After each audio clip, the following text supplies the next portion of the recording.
When we are seeking clarity in our business and what we feel called to do, we have this desire to sprint to the finish line and get to that answer fast.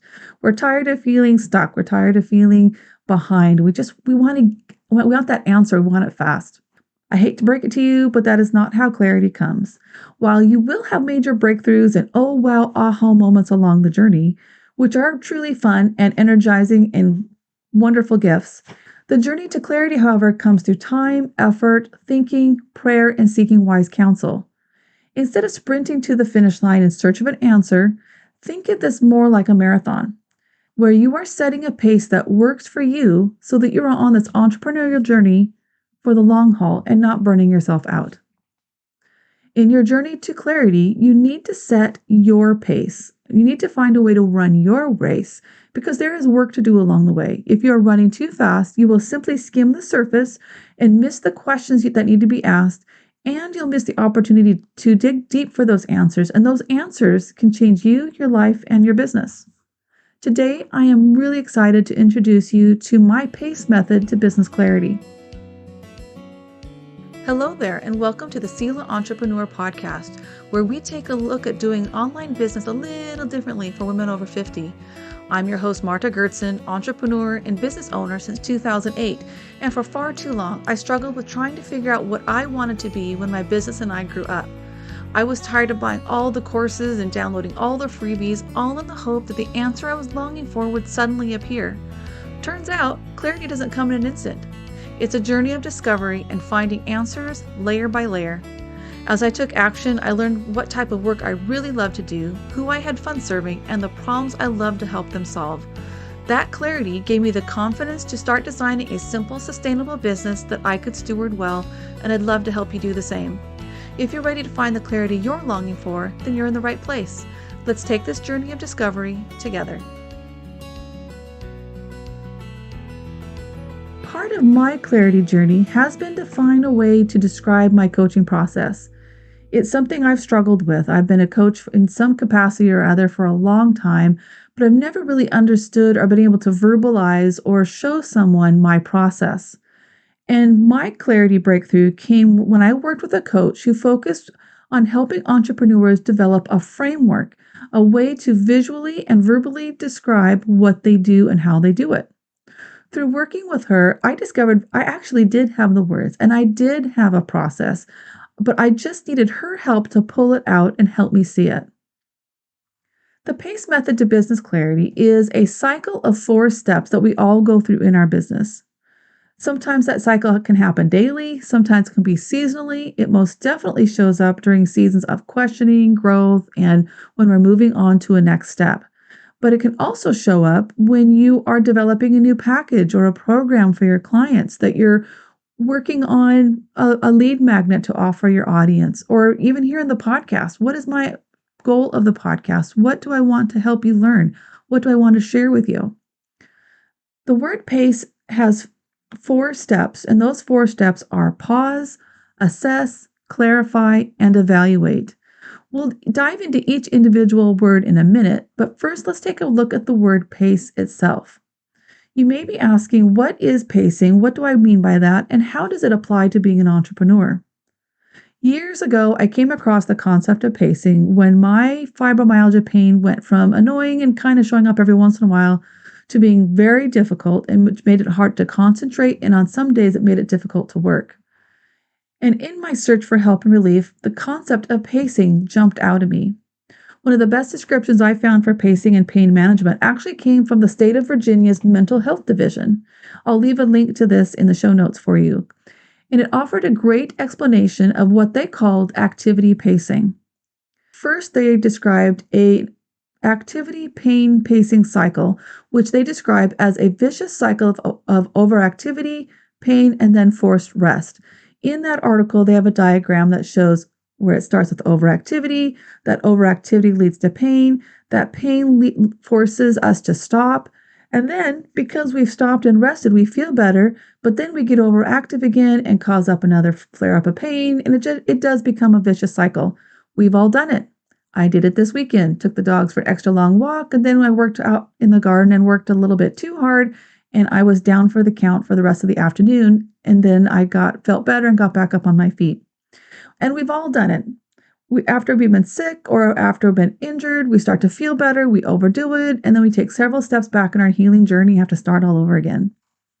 In business, I call this the activity confusion cycle. The second diagram in this article is what's called the activity rest cycle, and they call it a paced journey of activity and rest. And so the diagram is actually really simple. There's activity, there's rest, there's activity, there's rest. And this is the way you heal yourself with pacing.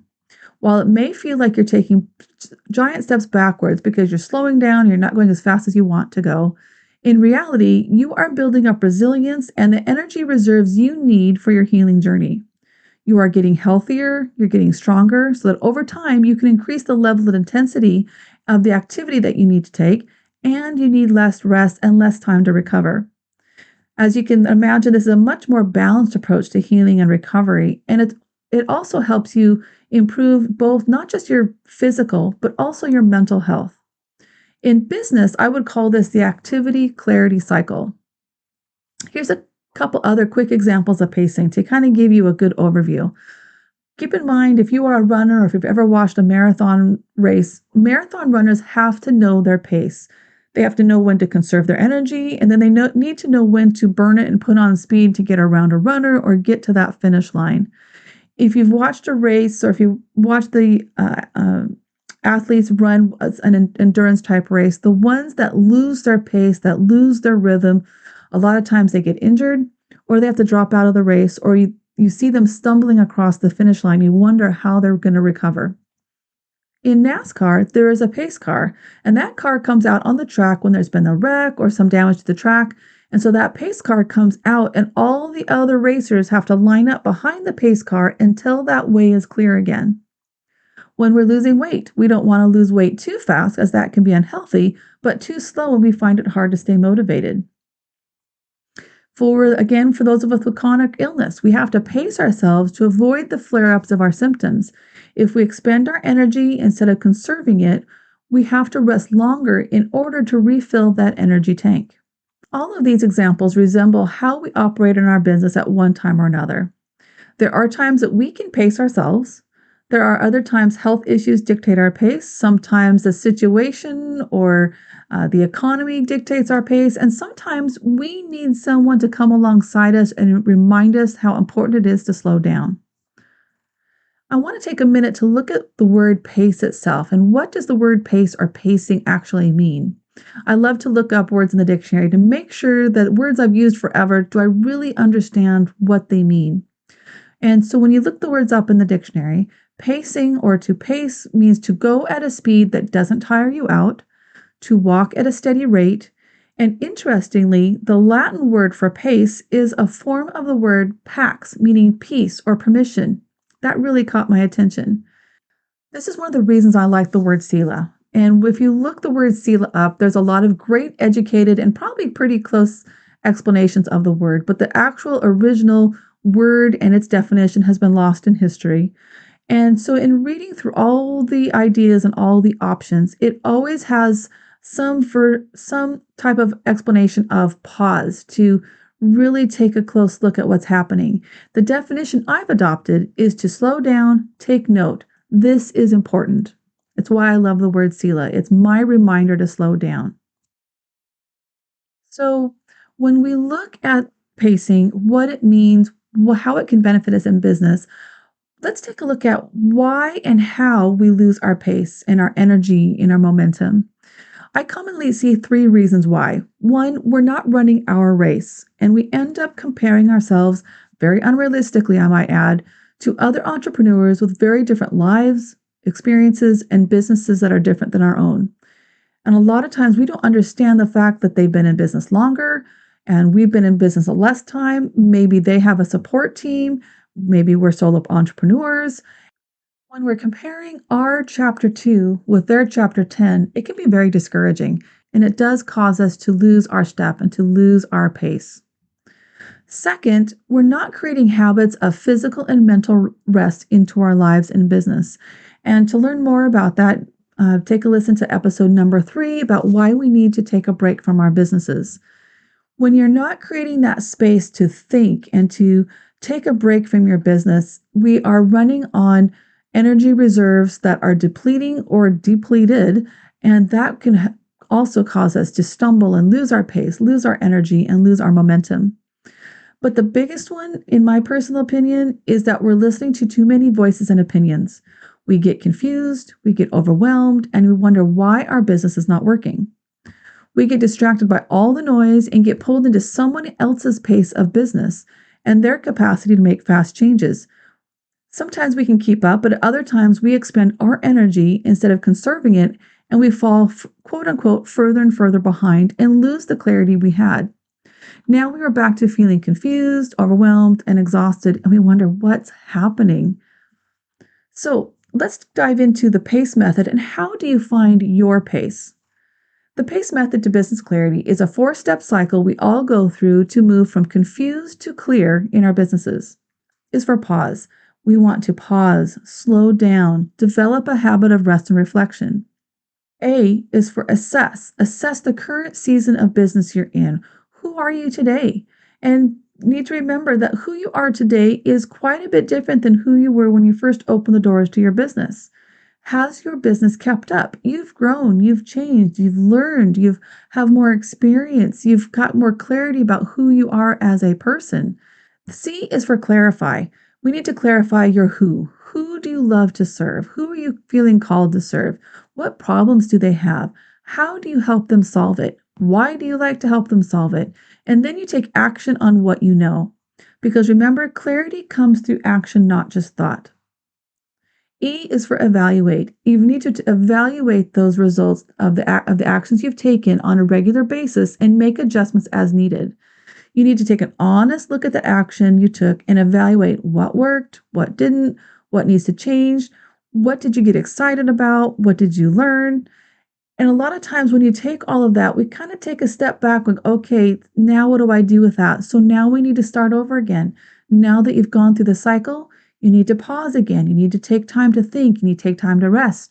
And then you need to go back and assess and you clarify and evaluate. And it becomes a cycle so that it becomes a journey.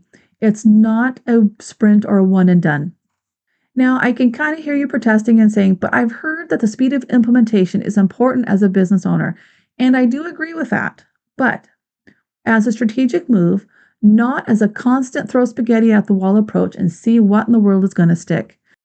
And I want you to hear me that there's nothing wrong with taking well thought out, quick action.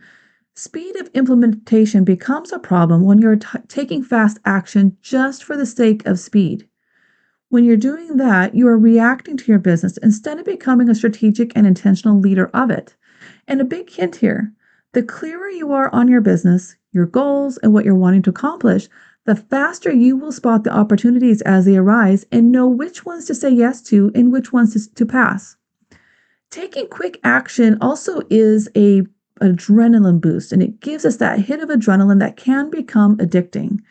So between the fast pace and feeling like we're getting stuff done, that adrenaline boost, it becomes a comfortable place to operate from. But it can often leave us feeling out of control and teetering on the edge of chaos.